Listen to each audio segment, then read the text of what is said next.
Namo tassa bhagavato arahato samma sambuddhassa.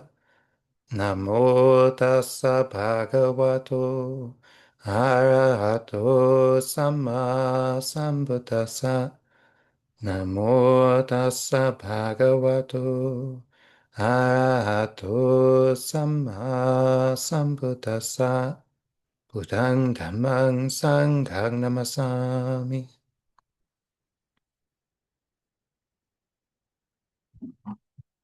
Okay. So for the afternoon, continuing to explore our theme of balance. Yeah. This morning we looked specifically, and it's not a small topic. And that's a funny thing to say. Is like the Four Noble Truths seems concise. Yeah, the Four Nutriments. That's concise, right? But balance is, I would say, not that it's a small or large topic, but it's a nuanced topic. Yeah. Where it's something that can only be done through trial and error.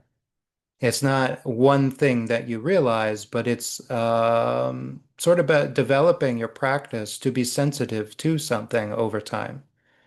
And we already have had to do that with things like speculative views.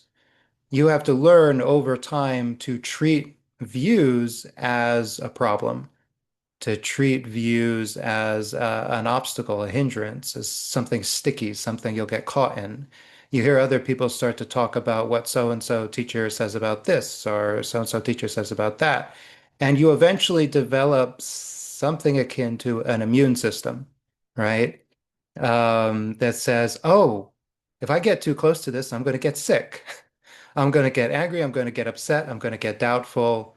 I think I'm just going to go into the other room, or I think I'm going to go for a walk, or I'm not gonna engage. Yeah.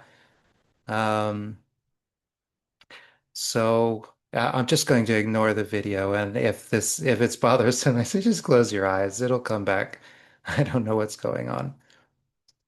Um, so this is what we do with something like views. Yeah. Similar with anger. We have things that frustrate us, things that agitate us, things that obsess our mind if we come in contact with them. And though we tell ourselves it comes from other people, and if we can just stay away from those other people, then we won't experience those mind states. The reality is we could be cut off from the world, off on solitary retreat, and we'll remember something, some slight, some grievance we had from long ago, and our mind will be fuming all of a sudden. So likewise, we start to develop over time a sensitivity to when we're when we're just chewing on some grievance and nursing our sense of resentment. And this helps us develop a sort of protection against anger and ill will. And learning to balance the mind is very similar, except instead of looking for particular mind states, we are looking for that very sense of the mind being uh, too too developed in one direction. Yeah.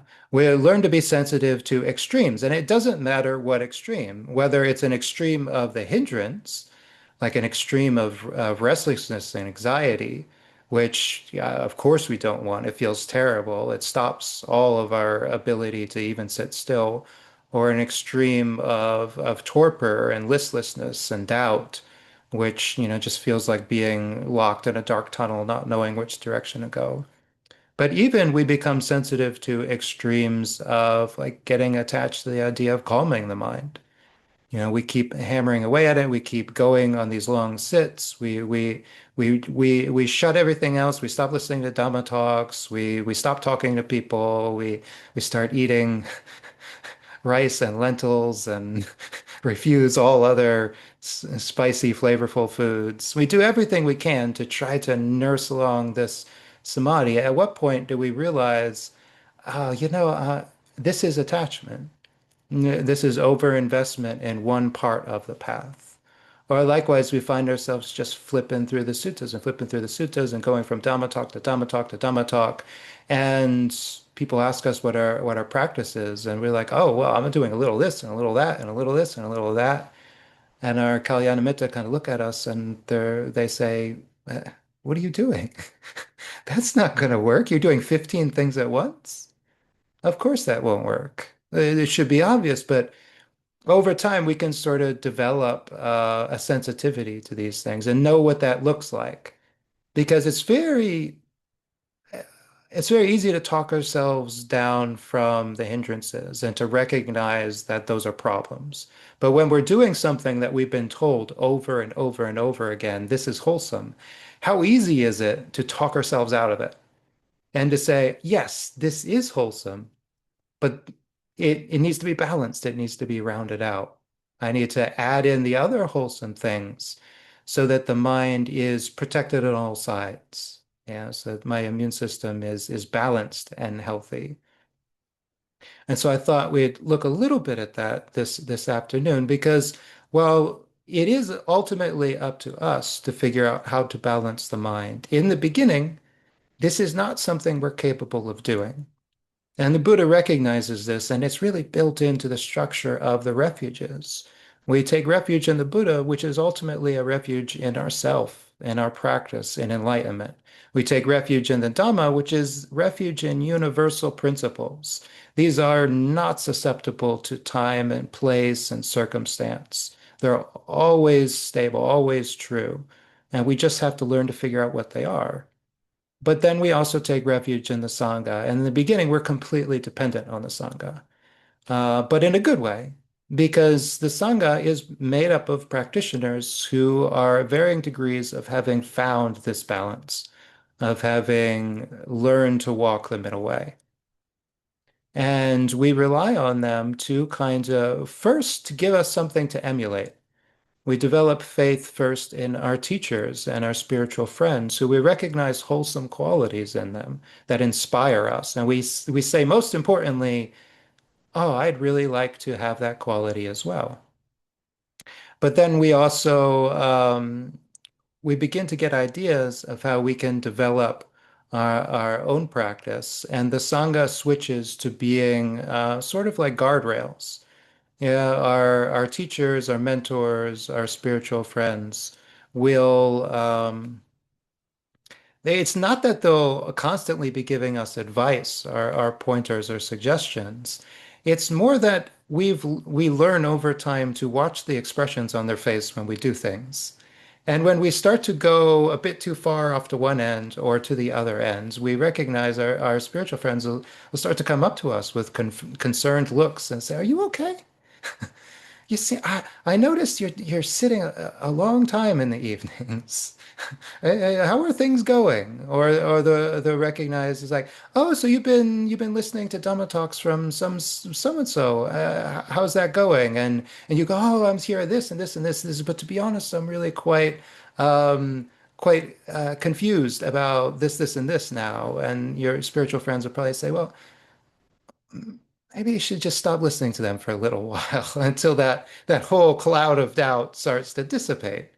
Yeah, and this is the Sangha as a support system. Yeah, it helps reinforce this sense of balance. Yeah, because the Sangha is not made up of perfectly balanced, adjusted individuals. It is, I mean, in the modern day, it is made up of a lot of people who are partway down the path. Yeah, and that's fine. That still means they are part way down the path. Yeah. It's not that it's a perfect support system, but it is a great way to be reminded and encouraged. Yeah. And a lot of the Buddha's instructions to beginning practitioners, but I mean, when I say beginning, we're talking about the first 3, 5, 7, 10 years of practice. You can consider yourself, I'm still kind of figuring this out. I'm still kind of getting a feel for it, yeah? And then that's totally okay. And it's not to say that, you're not on the cusp of full enlightenment and, it's all just the rest of us that are lagging behind and not as dedicated. But realistically, you also have time. You know, you don't know when you're going to die, but that works both ways. You might be around long enough to spend a bit more time with this Dhamma.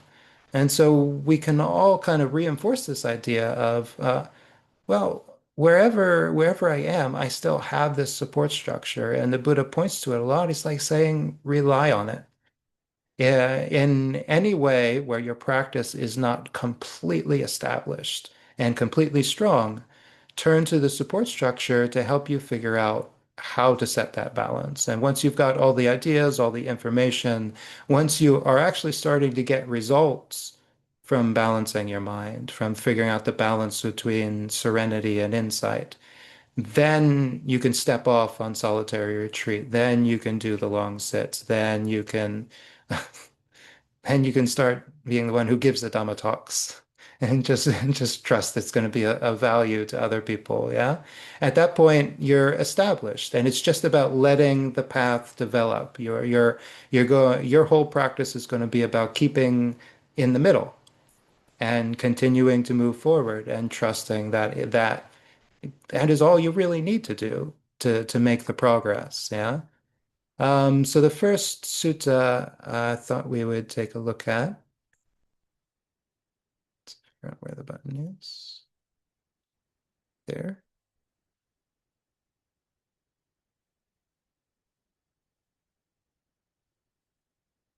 Okay, this is gotta figure out some ways that I can read it. There we go. This is Anguttara Nikaya 4.94. And it's actually the chapter on asuras. Asuras are kind of devas. They're Anyway, that's just what the chapter is about. We've been talking about devas too much, probably. But so it's the Tatiya Samadhi Sutta. So this is a sutta about samadhi, but ultimately it's about the balance of our mind that's necessary for samadhi to develop and be a useful tool. So the Buddha says, monks, what for? There are these four individuals found in the world. What for? One individual has serenity of heart, but not higher wisdom and discernment of principles. One individual has higher discernment of principles, but not internal serenity of heart. One individual has neither internal serenity of heart nor wisdom and discernment of principles. One individual has both internal serenity of heart and higher wisdom and discernment of principles. Now, before you say, Bante, Bante, we already did this, don't worry. The Buddha does this a lot. He establishes, yes, there are these different ways of dividing things, but it goes in a different direction from the sutta this morning. So, as for the individual who has serenity but not discernment, they should approach someone who has discernment and ask, Venerable, how should conditions be seen? How should they be comprehended? How should they be discerned? And this teacher would answer from their own experience, this is how conditions should be seen, comprehended, and discerned. And after some time, this practitioner will have both serenity and discernment. As for the individual who has discernment but not serenity, they should approach somebody who has serenity and ask, Venerable, how should the mind be stilled? How should it be settled? How should it be unified? How can I get it immersed in samadhi? And his teacher will answer from their own experience, Venerable, this is how the mind should be stilled, settled, unified, and immersed in samadhi. And after some time, that practitioner will have both discernment and serenity. As for the individual who has neither serenity nor discernment, they should approach someone who has both serenity and discernment and ask, Venerable, how should the mind be stilled, settled, unified, and immersed in samadhi? How can conditions be seen? How can they be comprehended? How can they be discerned? And this teacher would answer as they've seen and known. This is how the mind should be stilled, settled, unified, and immersed in samadhi. And this is how conditions should be seen, comprehended, and discerned. After some time, that practitioner will begin to have both some serenity and discernment. As for the individual who has developed both serenity and discernment, and that is somebody who's already established or somebody who has done the first three, Grounded on those skillful qualities, they should practice meditation further to end the defilements. These are the four individuals found in the world. Yeah. This is it's a very simple premise, yeah. If you're looking for samadhi, you go to a teacher who is skilled in samadhi and you say, how is the mind stilled? How is it settled? How is it unified? How does is samadhi developed? But if you realize that you have some internal serenity of mind, but you don't yet have this confidence, this certainty that you are fully established and safe from the lower realms and, definitely on the path of stream entry, then you should go to a teacher who is wise and who has insight. And you should say, how can conditions be seen, comprehended, discerned, and understood? And these teachers allow you to fill the gaps in your knowledge, fill the gaps in your understanding. Yeah. And these teachers don't necessarily have to be monastics. They don't necessarily have to be perfectly enlightened arahants. In order to meet the criteria, you just have to start to discern when somebody demonstrates the qualities of somebody who is established in one or both of these things. Yeah. And what is the quality that would show you that somebody is established in samadhi? Well, you'd see that they're calm, they're relaxed, they're focused, they're joyful, they're energetic.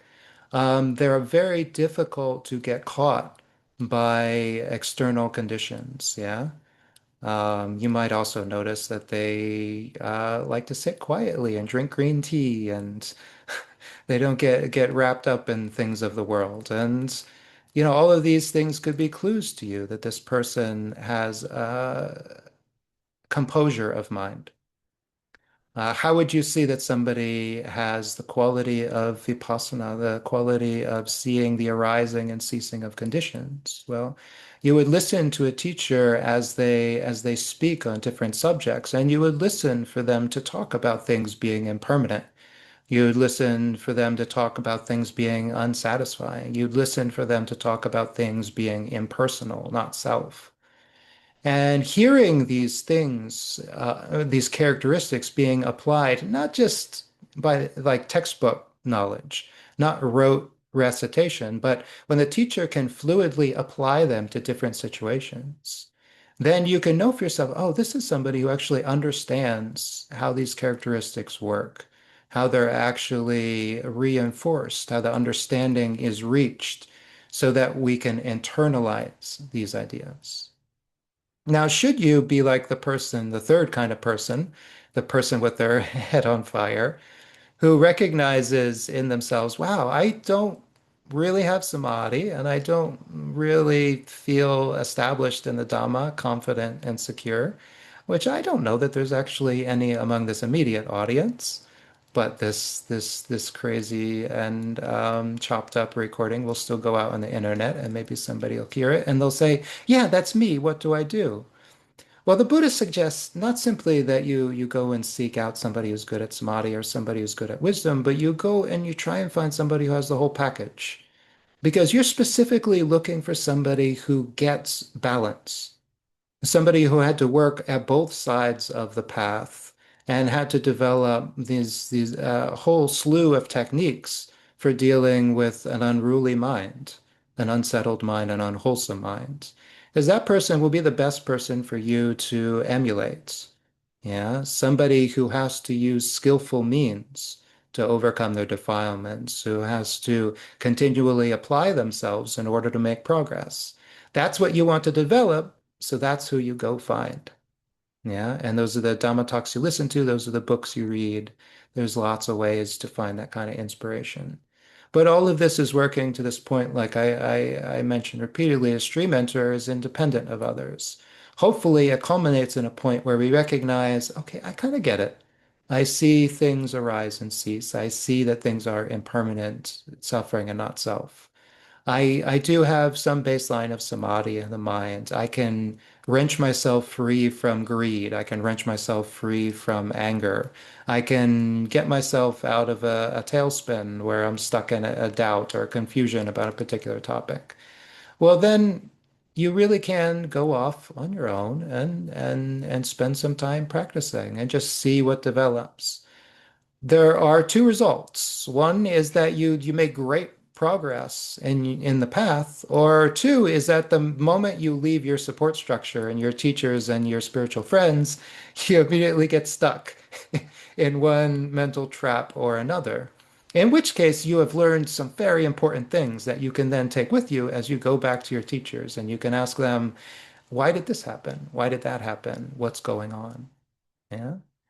And this just continues to develop the path.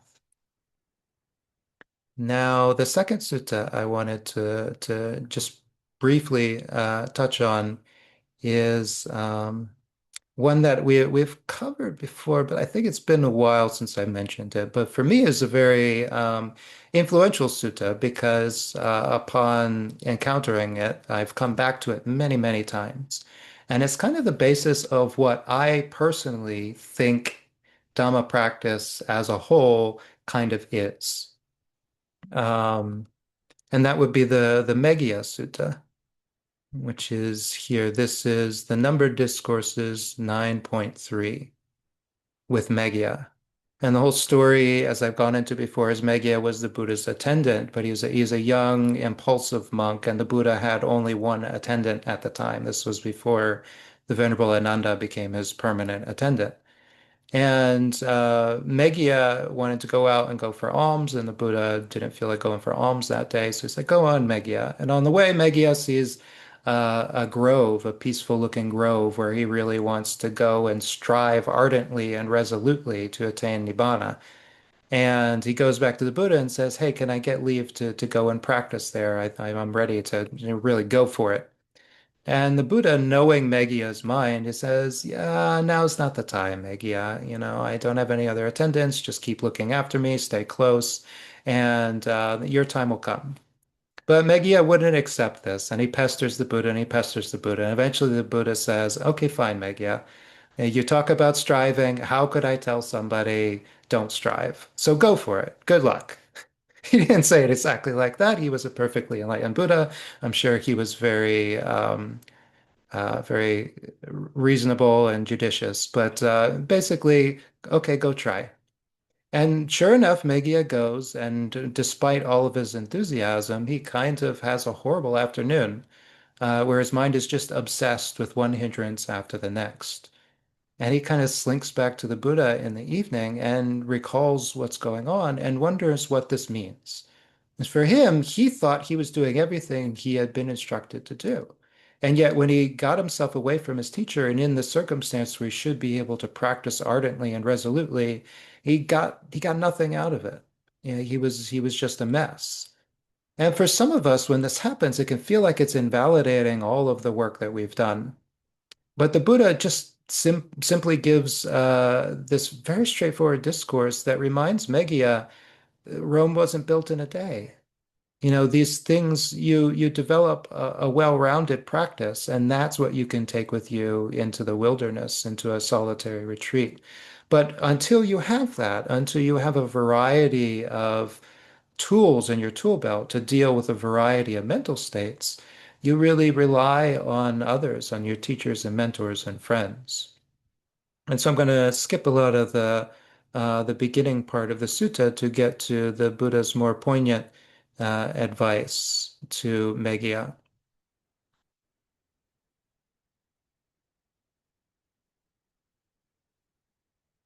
Mm. Okay.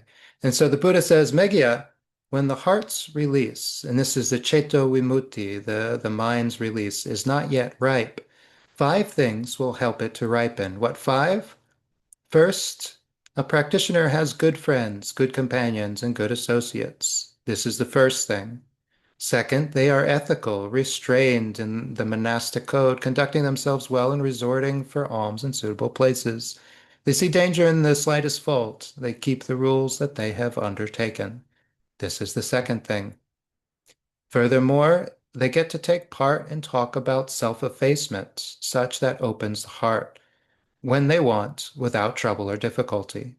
That is, they get to talk about fewness of wishes, contentment, seclusion, aloofness, arousing energy, ethics, immersion, wisdom, freedom, and the knowledge and vision of freedom. This is the third thing. Furthermore, the practitioner lives with energy roused for the giving up of unskillful qualities and the embracing of skillful qualities. They are strong, vigorous, not slacking off when it comes to developing skillful qualities. This is the fourth thing. Furthermore, a practitioner is wise. They have the wisdom of arising and passing away, which is noble, penetrative, and leads to the complete ending of suffering. This is the fifth thing that when the heart's release is not yet ripe, helps it to ripen. A mendicant with good friends, companions, associates, can expect to be ethical. One with good friends, companions, and associates can expect to take part and talk about self-effacement such that opens the heart. One with good friends, companions, and associates can expect to be energetic and can expect to be wise. Grounded on these five things, they should further develop four things. They should develop the perception of ugliness, that is asubha, in order to give up greed. They should develop the practice of metta in order to give up hate. They should develop mindfulness of breathing in order to cut off excessive thinking. And they should develop the perception of impermanence to uproot the conceit I am. When you perceive impermanence, the perception of not self becomes stabilized. Perceiving not self, you uproot the conceit I am and attain extinguishment in this very life.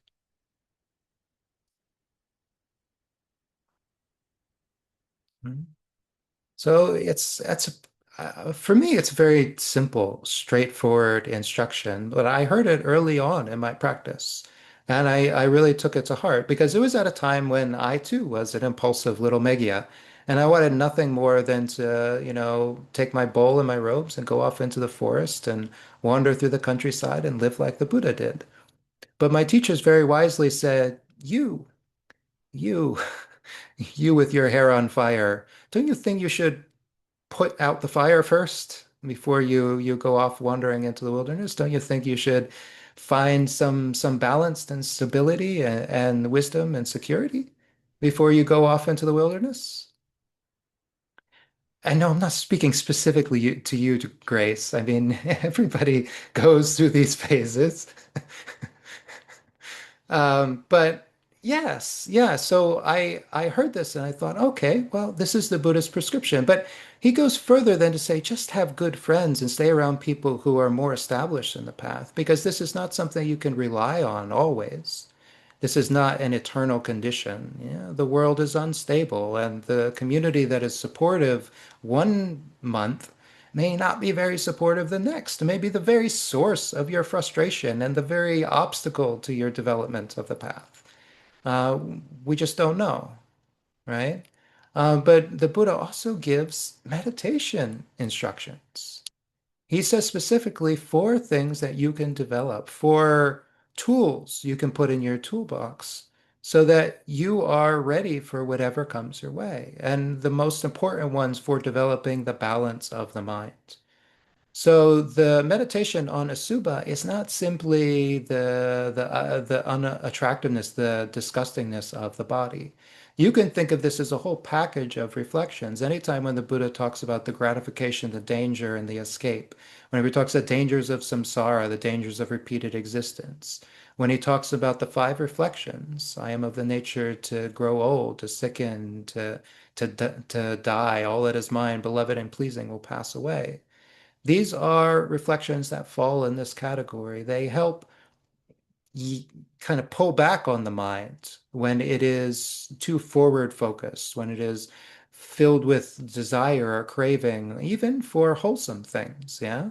We can use it to cool the mind off, to temper it, to have these reflections on hand and it's not that we just thinking it once is enough. We have to learn how to develop these reflections so that we can do them when we're pressured. This is exactly what we need when the hindrance is strong in the mind. We need to be, oh, Okay, I know how to apply this antidote. I'm going to go and do that right now. Similarly with metta practice, and the Buddha is basically saying we all need metta practice. It is not just a category for some practitioners who really like to do the lovey-dovey, blissful meditations. Everybody should be developing this as an antidote to ill will. It is an important tool to have. And I will go so far to say yes, everybody should be developing this, not as their only meditation practice and not to the level of jhanas necessarily, but to the level that they can completely subdue any thoughts of ill will in the mind.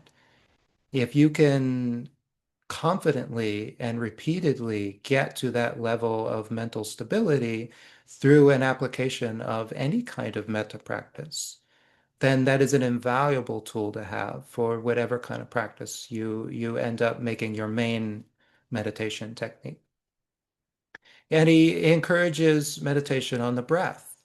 And I would also say that this is kind of a category. It's not specifically breath meditation, but also mindfulness of the body in the ways that we pay attention to our posture and our activities, and we try to keep mindfulness going through different activities. It's mindfulness itself is what counteracts the chattering mind. Yeah, the more we begin to focus and lean into mindfulness, the less we begin to relinquish those patterns which disturb it. Yeah. So meditation on the breath can become one of our go-to meditations, but if we find that it's very difficult, and even though it seems like 90% of the Buddhist world is all about breath meditation, and yet it doesn't work for you, yeah, it's not just this meditation, but you look for those meditations which do help you cut through excessive thinking, which allow you to focus yourself and specifically focus yourself on something straightforward, something kind of simple and reliable that you can tap into, something in the present moment. Yeah. And for some people, this is a mantra. It's Buddha was a main meditation technique in Thailand for 50, 60, 70 years. Yeah. And a lot of teachers would teach it just to continually recite the word Buddha in their mind as a way of cutting through excessive thinking. Yeah. Um, And finally, the Buddha suggests something that was not even as much like a meditation. It's not as much guided towards samatha or stilling the mind as the other three can be. Though it does, if you do develop it, it does have that effect. But also the reflection, the active reflection on impermanence. And the Buddha says specifically, it's not just the fact that things are impermanent, but it's when you begin to, as a habit, as a recurring theme, you begin to reflect on things as impermanent. This will chip away at the conceit I am. This will develop the perception of not self automatically because it's something that the mind is not very good at doing. It's not very good at identifying with things that it knows arise and pass away. It's not good at identifying with things that are always coming and going. It wants to think of itself as something stable and permanent and reliable. And much of our personality, once we realize it's not always there, we begin to stop thinking of it as our personality and we begin to start thinking of it as moods. Oh, I am just in that kind of mood, knowing that it's like weather, like a cloud formation moving through the sky. It will pass, and sooner or later it will be gone. When that sense of impermanence is firmly established in the mind, we can almost guarantee that wisdom will develop. We can't guarantee it will develop quickly. Again, that relies on a lot of other conditions and faculties will have to have developed. And if we're obsessed with the other hindrances, then it will be slower going. But we can trust that we are applying the mind in the right way, in order to get those results. These are the three characteristics the Buddha really wanted us to look at: impermanence, unsatisfactoriness, not self. Yeah, because that's what chips away at the deepest layers of identification, the things we really need to get rid of in order to understand things as they are. And I wonder, should we even, well, I will let's just take a little look at this final sutta and we'll wrap things up. So this sutta here kind of goes along with the theme of seeking out and relying on teachers and community. Yeah, and it struck me that this doesn't talk nearly as much about developing your own personal practice as it is learning to really draw all of the support that you can from those people around you who are established in the holy life. And understanding that if we're ever going to develop balance, it will probably start externally first. We will start inclining towards balanced living situations that encourage our mind towards balance before we learn to create it in ourselves, carry it with ourselves wherever we go. So this is Sutta number Anguttara Nikaya 8.2 is the Panya Sutta, the Wisdom Sutta. Monks, there are 8 causes and reasons that lead to acquiring the wisdom fundamental to the spiritual life, to its increase, growth, and full development once it has been acquired. What 8? It's when a mendicant lives relying on a teacher or a spiritual companion in a teacher's role. They set up a keen sense of conscience and prudence for them with warmth and respect. And that conscience and prudence is hiriotapa, what I was kind of jokingly talking about this morning, that sense of caring what this teacher thinks about you and how you relate to them, that it's with respect. And it's an important condition. Yeah. When a mendicant lives relying on a teacher or spiritual companion in a teacher's role with a keen sense of hiriotapa, from time to time they go and ask them questions. Why, Venerable, does it say this? What does that mean? Those venerables reveal what is hidden. They clarify what is unclear and dispel doubt regarding the many doubtful matters. This is the second cause. After hearing that teaching, they perfect withdrawal of the body and mind. Yeah. This is the third cause. So both withdrawal and sense of learning to kind of go to quiet places, places suitable for contemplation, but also developing samadhi and insight, your own sort of beginnings of a meditation practice. A mendicant is ethical, restrained by the monastic code, conducting themselves well and resorting for alms in suitable places, seeing danger in the slightest fault. They keep the rules that they have undertaken. This is the fourth cause. They're very learned, remembering and keeping what they have learned. Those teachings that are good in the beginning, good in the middle, and good in the end, meaningful and well phrased, describing a spiritual practice that's entirely full and pure. They are very learned in such teachings, remembering them, rehearsing them, mentally scrutinizing them, and penetrating them theoretically. This is the fifth cause. They live with their energy roused up for giving up unskillful qualities and embracing skillful qualities. They're strong, vigorous, not slacking off when it comes to developing more skillful qualities. This is the sixth cause. When in the Sangha, they don't engage in motley talk or low, coarse, vulgar talk. Either they talk on the Dhamma or they invite somebody else to do so, or they both respect noble silence. This is the seventh cause. They meditate observing rise and fall and the 5 aggregates subject to clinging, such as form, such as the origin of form, such as the disappearance of form, such as feeling, the origin of feeling and the disappearance of feeling, such as perception, the origin of perception and the ending of perception, such are choices, the origin of choices, such as the ending of choices, that being sankharas, and such as consciousness, the origin of consciousness and the disappearance of consciousness, that is the eighth cause. Their spiritual companions will then esteem them. This venerable lives relying on a teacher or a spiritual companion in a teacher's role. They set up a keen sense of hiriotapa with warmth and respect. Clearly, this venerable knows and sees. This quality leads to fondness, respect, esteem, harmony, and unity in a community. This venerable, thinking to themselves,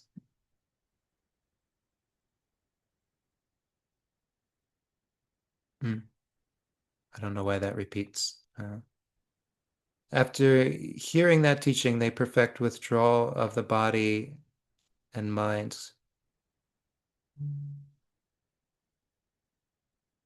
There's some sort of repetition here I don't understand. But it finishes up. These are the eight causes and conditions that lead to acquiring the wisdom fundamental to the spiritual life, to its increased growth and full development once it has been acquired. Yeah. So to reiterate, the Buddha is suggesting that first you find a teacher, somebody that you have some sense of respect for. Yeah. And then you go to them with your questions, because this is the real function of a teacher, not to tell you what to do, but to clear up your misunderstandings and confusions, to help you stabilize yourself on the path. They'll reveal what is hidden, clarify what is unclear. And then you can take that and you can go and try to apply it. And as you try to apply it, you're going to develop ethics. You're going to learn the teachings for yourself. And Buddha specifically encourages, like, don't just always be listening, but repeat what you have heard. Try to get the sense of the meaning and the phrasing, and try to internalize these teachings so that you can bring them up on your own when you need to. It's sort of like learning to give yourself Dhamma talks on different topics when your mind is unsure about things. And then to develop energy for skillful qualities, to abandon worldly talk and then seek out talk on the Dhamma. And then to meditate, observing, the rise and fall of the aggregates. Yeah, these are the conditions, basic conditions. None of those are specifically samadhi and insight.